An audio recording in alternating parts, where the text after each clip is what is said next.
عزيزي العميل، عزيزي الفني، عزيزي المهتم للسباكة، تعالى بص قرب هنا.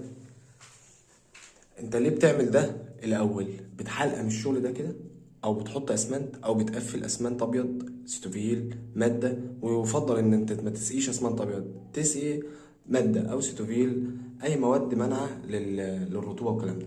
تعالى على المخرج ده كده، بص هنا حضرتك شايف ده؟